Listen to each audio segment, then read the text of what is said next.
This is going to be game 3 here. Extremely Slayed versus Birthright. We have Extremely Slayed now on the first pick. Birthright getting the 2 major picks on the second side. And again, this is still kind of following the same pattern that we've seen yesterday. It's the win-loss from each side.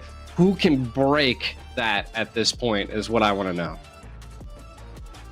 Yeah, I mean, I want to say right here, Extremely Slayed, that first game, Extremely Slayed, I want to say maybe was a bit surprised about the aggression. They're like, all right, like it was just so much. They were answering it back very well. In the second game, they showed, all right, we have a plan. You were touching on it as well a few seconds ago. They had a plan now when it came to that aggression.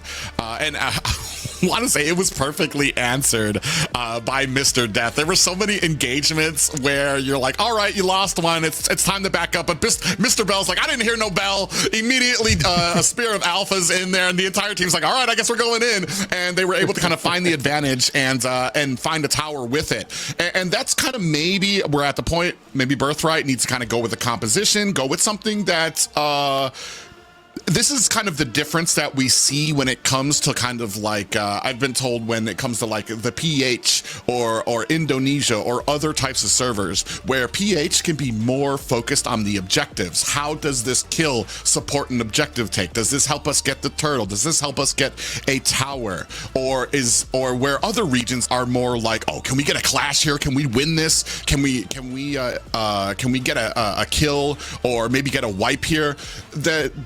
The objective always needs to be foremost in your mind, and Extremely Slayed showed that focus is a huge part of a successful game here, and that's what Birthright, I'm expecting them to adjust. I mean, we already know that this was going to be kind of a back and forth with these guys, and I have no doubt that we're going to see some adjustments from Birthright for this one.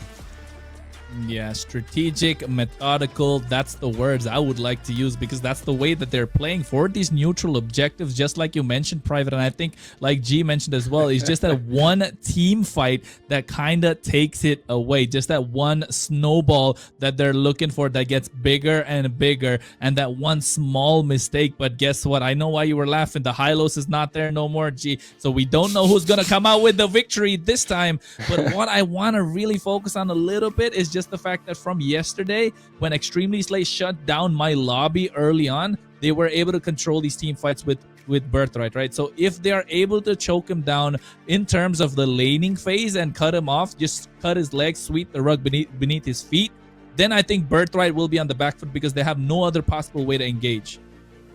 The Faramis is left open. Oh no. The Faramis is left open. You think it's a sacrifice? They didn't even go for it neither. They just popped out the first pick being the Bruno. I don't know. Maybe the Bruno's where it's at, but the Faramis still left open. Could be a key play here for Bubble. That's one of his like signature picks.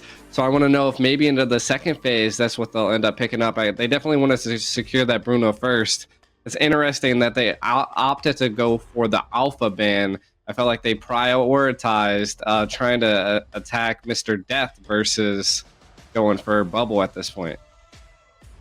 Well, and here's the thing is I'm not too read up on Birthright and too many of their matches here, but I mean, it's not too much of a threat if you have the Valentina still open. So this next pick has to be the Valentina to kind of match up that Nether Realm that you're going to have from Bubble. If not, you're guaranteed to have Valentina banned by Extremely Slayed here. So, and this is something that I said, I've talked about a little bit before. This is the difference that I've been seeing when it comes to other regions in Europe. Europe really likes this Faramis, and they do very well with it, using that Nether Realm to kind of keep them up there. It's just, I want to see if Birthright kind of has the answer, if they know what they can do here. There's some decent picks out there that you can use to counter it, but I mean, it's been so dominant here. Yeah, I agree. Just with the fact that Nether Realm is such a big ultimate that you cannot give away. So usually we'd like to see a Valentina come up on the other side whenever Bubbles is playing on Extremely Slayed and gets his hands on that particular hero. But even against the Valentina, we've seen him overcome the odds and actually take the fight into his favor as well. So that's why you see instantly the reply has to be there with the Valentina, but with a 28% win rate after having 18 team picks in the MESL. I don't know. It feels like the Hilda is just something that doesn't work so far. And I think, it's just about how and who's getting ahead on the front foot and who's ahead of the 8-ball, at least in the draft phase. Yeah, and again, kind of coming into what I'm trying to think what Extremely Slay is trying to do here, right? They didn't first pick the Faramis. Why? Because I think they wanted to, if they could, allow the Bruno and the Faramis to synergize together. Because what happens in the early games is that Bruno is kind of weak. I mean, he just dies so quick. And then I think when it comes to maybe neutral objectives, I mean, we know that Wicked's very aggressive with the Bruno. So having that Faramis as a pocket to keep you sustained and alive until you're able to pick up your sustainability, I think is kind of what Extremely Slay is going to build here. What do you think, Private? I think Bruno is a big factor here. If you would have given up Bruno, gone for the Faramis first, and then the enemy takes Bruno, you've got a worldie that can basically kind of clash in between that nether realm, and you basically have taken out the entire team there. So I like this. It was basically kind of daring them to kind of take it, and like I said, it wasn't the end of the world if they didn't get the Faramis, because there's a Valentina out there that they can take. But what they've done here now is they can kind of focus down on that marksman lane through this second banning phase and kind of give Bruno the biggest, I want to say, the biggest advantage that they can during that laning phase. Yeah, I think they are looking to give Bruno that advantage, right? That's why you can see Kingsta on this Tigreal as well. They take away the Beatrix on the other side, but Birthright preventing the dive on towards themselves from the assassin, and especially that Julian, we saw him pull out as a pocket pick. That's the one that got them the victory in the final, at least the penultimate game. But they go for the Phoveus in the EXP lane once again to create that space. My Lobby is so good at doing that for his team, creating the space for Levi, for Ulrich, and for Danny as well. So if he is shut down some way or in some form in the early phase of the game, Birthright are definitely on the back foot. But the reply should be coming in from Extremely Slay. The Hilda is still left open, but I don't think that's the route they should go down to. No, at this point they need damage, right? And a joy. Interesting. Nice. Wow. I mean, it has a 0% win rate at this point, but can we see it get one though? I don't want to say anything. I've seen it become very popular right now, and then that win rate popped up, and I'm like, oh, okay. Maybe it hasn't caught on in Europe just yet, so take some time there. But I mean, she's got a great ability to kind of get into the back line right bright and early, and then the mobility.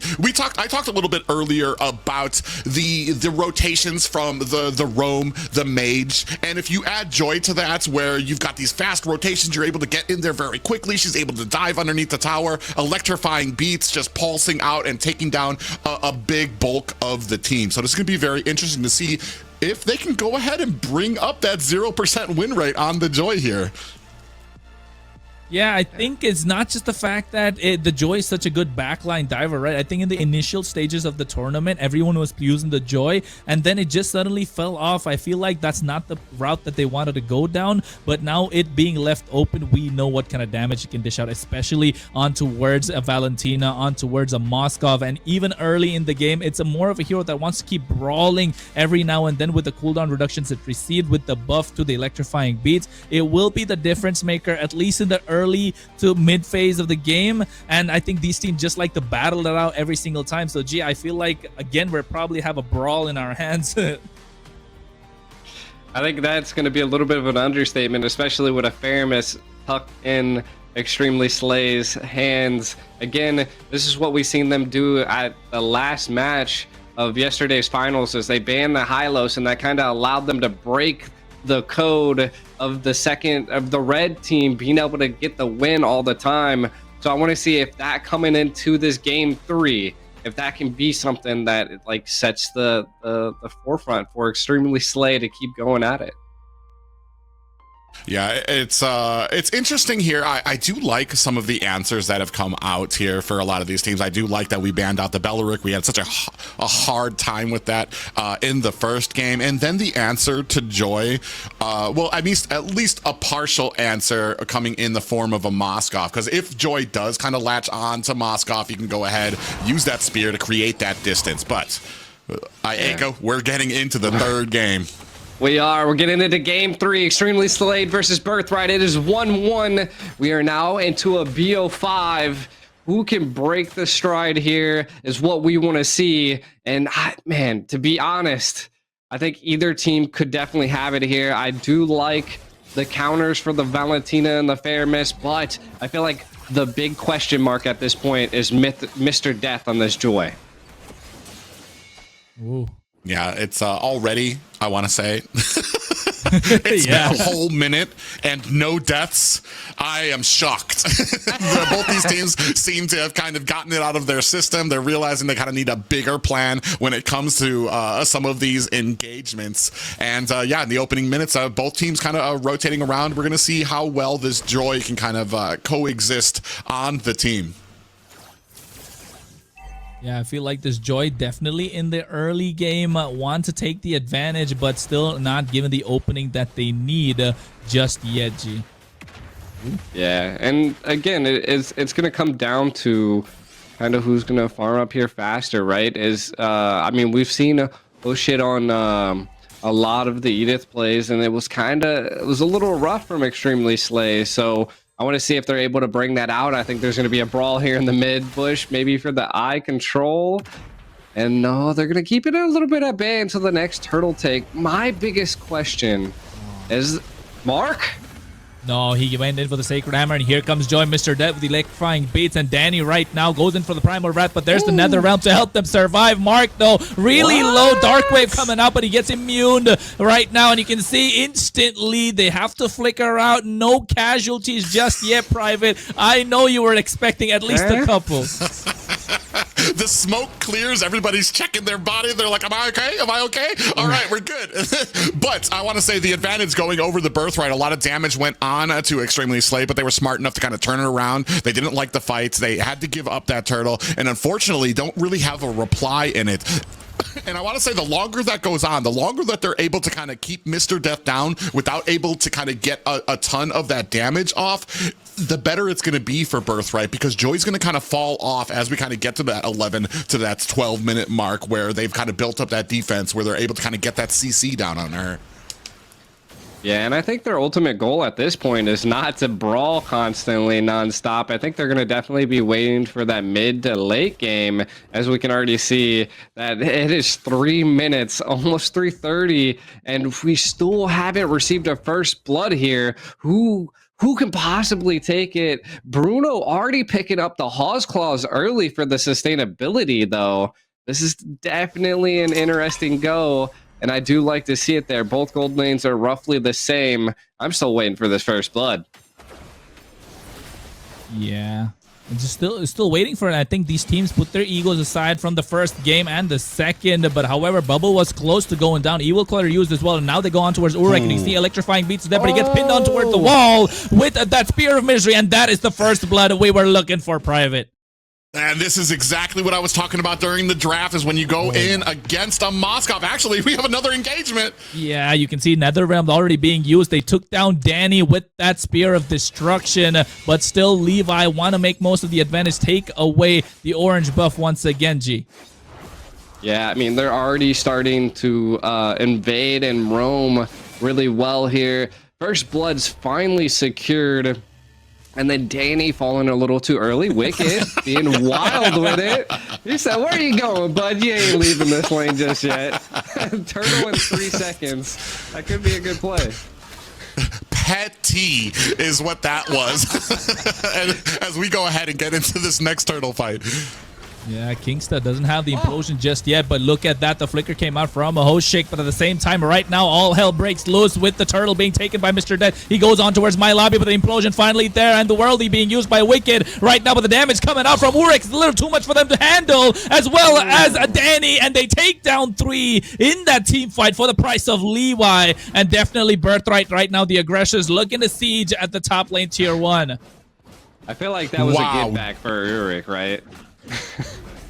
Yeah, and Danny with the IMU Primal Wrath, it just sat underneath the fight, just laying on auto attacks after auto attacks. Nobody was even answering. I don't even know if they realized what they were taking damage from, because nobody even touched him. Nobody even tried to move around him because they were kind of sandwiched in between Danny and Urix in there on the top of them, pretty much raining down damage on them too. This is really, I mean, we talked about the adjustments that they make. This has just been so amazing to me to see how well both of these teams adjust after the last fights to kind of bring in an entirely new plan.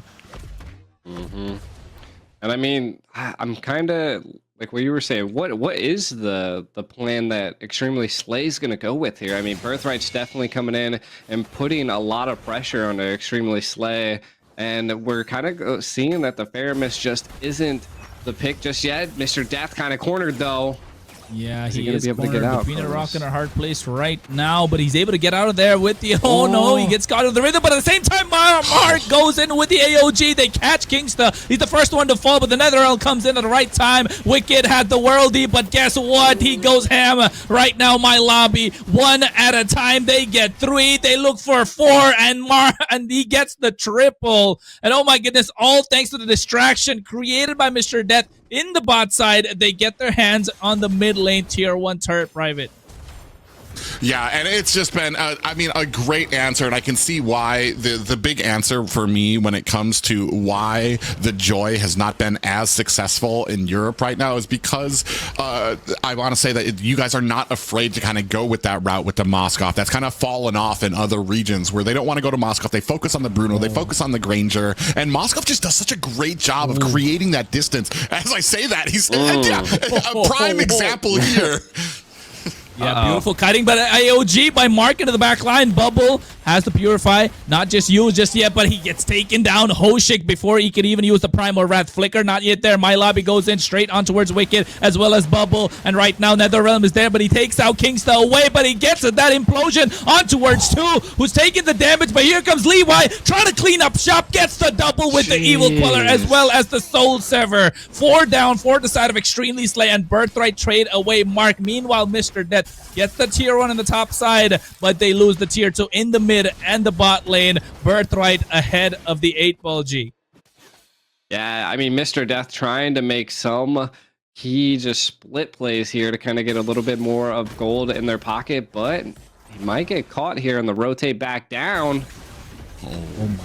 There's no way Mr. Dead just gets taken down. I don't know what he was expecting. He just walked into a 4-man fight, and Private, I don't think that's the idea you gotta have, especially when you're playing the Joy, is it? I don't even think he knows what hit him. He just went into a bush and saw blackness. There's the entire team of Birthright was right there. Especially right now, I want to say the frustration starting to kind of set in. You can tell just because of rotation like that, you don't know where the enemy is on a team. You're looking at about a 7K gold deficit on your team. You don't want to be caught alone. You're not invincible on a Joy. You do have that movement speed, but man, with the domination and the map control from Birthright, you just don't want to be caught alone. And at this point, you're waiting for a mistake by them. No. Yeah, they're looking for a mistake indeed, G, but not there just yet. Yeah. And again, right now, Bruno kind of coming online, taking a look at some of these key items that are picking up. I feel like the Joy is just representing that 0% at this point, and Birthright is, I mean, they're going to be able to secure this first Lord. It's the gold lead's already almost like 10K. What can they do possibly to even come back at this point? Do they even have a defensible force to stop the aggressiveness that Birthright is bringing down on them right now, Private? Well, I want to say a lot of what I've seen have been like counter engages coming out from Birthrights. But the problem is you're so far behind that even if you get a good set, even if you get that implosion, you're going to have some problems because Kingsta's going to be getting bursted down. And even with the Nether Realm, you've got so much AoE damage coming out from Danny, coming out from My Lobby. Then you have the Avatar of the Guardian, which can kind of rain down onto them. So it's just maybe a big push here. Maybe the opportunity that they need. Oh my goodness, Mark creates it, gets the taunt on towards them, and then instantly forces out the Nether Realm, but the Revitalize helped them survive. Urek, they should have the damage. They get the kill on towards Bubble, and right now My Lobby creating the space once again. Vengeance already popped. The Lord is taking the inhibitor in the mid lane. Kingsta used the implosion already and gets taken down by Urek once again, and the damage is too much and overwhelming. Levi with the Soul Sever gets the kill. Urek wants to get the base crystal, but the inhibitor in the top side being targeted at one at a time. Here comes the second set of waves. The Wicked trying to get the clear, but Danny has the damage. He gets him taken out. Mr. Dead trying to cut him off, but instantly Urek does not care. He wants to take the base, and he does. And oh my goodness, it is a back-to-back. Scared yet?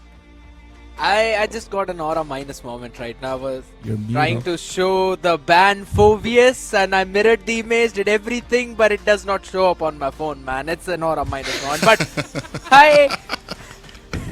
I agree 100% at this point that, man, if you are on this, if you're watching this series and you think that it's gonna end early, then you are in one of the biggest Delulus apart from the ones who think that Earth is flat. But I agree.